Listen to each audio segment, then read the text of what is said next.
Welcome back to the Wandering Wind Church. Today we are reading the Life Recovery Devotional Day 13 reading.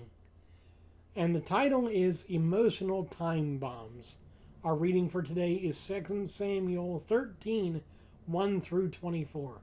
Step 1. We admitted that we were powerless over our dependencies and that our lives had become unmanageable. There are times when we become deeply upset by the injustices of life, the abuses kept as family secrets, the feelings buried alive, and our vows to get even. In such times, we often become powerless over the strength of our inner turmoil. All we can feel is the resolve to act out our hatred. We can't control feelings. Absalom became powerless over his hatred and rage. It ultimately controlled his life to the point that he fought to overthrow his father's rule.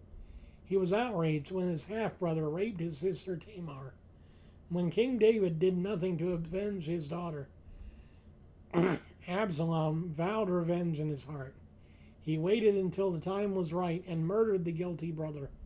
This sequence of abuse, family secrecy, denial, unprocessed feelings, and revenge destroyed Absalom's relationship with his father.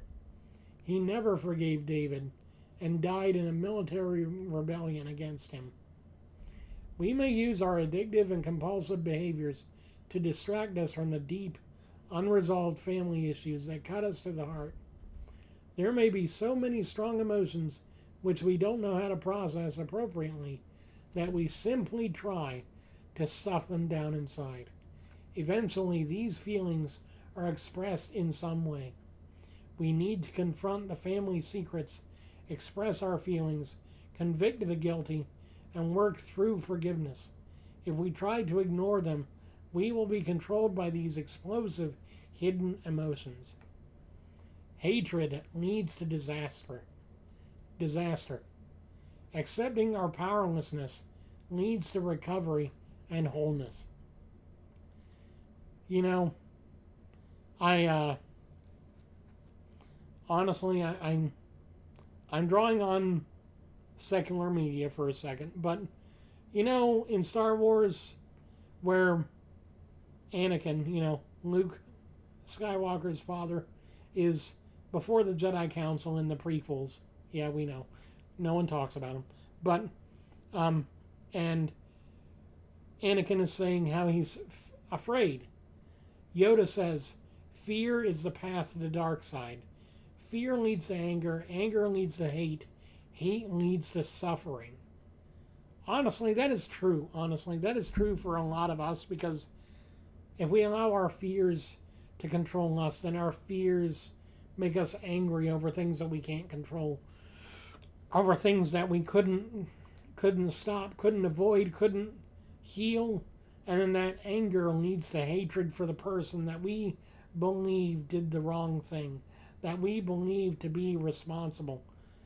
Just like Absalom allowed his hatred for his father to destroy his life and destroy his relationship with his family and ultimately end his life, so are we too, oftentimes trapped in that kind of a cycle. And honestly, this is one of the tools that Satan loves to use. He loves to use our passionate feelings, our anger, our hatred, our emotions, to divide us and other people. Because what better way to fracture the church than to get them angry over something superfluous like the color of a carpet? For example, I've heard it actually happen before in certain sections of the church, in certain denominations. But beyond that, there are many, many, many examples where we have seen that unresolved anger, unresolved hatred, unresolved bitterness toward people only manages to drive you deeper and deeper into whatever hole you're in, whether it's an addictive cycle, abusive relationships, or even just negative emotion and negative self-talk. That can be one of the worst things for a person in addiction, or even someone that never dealt with addiction before. But we're all subject to that particular kind of attack. So You know, just being mindful, practicing mindfulness with our emotions, allowing ourselves to feel, but not allowing ourselves to be controlled by what we feel. If if that makes it any more understandable, our passions may drive us, but as long as it isn't taking a hold of the wheel completely and it's just running the motor and we're still in control of the wheel, that's not wrong. When we allow our passions to take control of the wheel and turn us in a direction we shouldn't be going, when we allow our anger and our frustration and our bitterness to turn us into hateful and spiteful people, that's where we need to go. Wait a minute. What am I doing? And how can I get back on the road? Because I'm way off the beaten path here. As always, it's a practice of renewing your mind by reading the Word, and then beyond that, it's about making sure that you're always seeking His will, not my will. His will, not my will, that kind of a deal. As always, remember, we seek to be renewed every day. Recovery is not a leaps and bounds process. It is a step-by-step, moment-by-moment journey. Sometimes quickly and sometimes slowly. Some of us get on a bicycle. Some of us are just walking along. But no matter what way, we manage to keep going forward, because that is what we choose to focus on. The progress of recovery, not the perfection that sometimes tempts us to stay in place.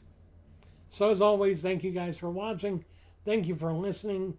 Thank you for sharing, subscribing, and supporting the channel in whatever way you do. And until next time, thank you so much for being here. Remember, every day is a step closer to recovery. Until next time, I'll see you again soon. God bless.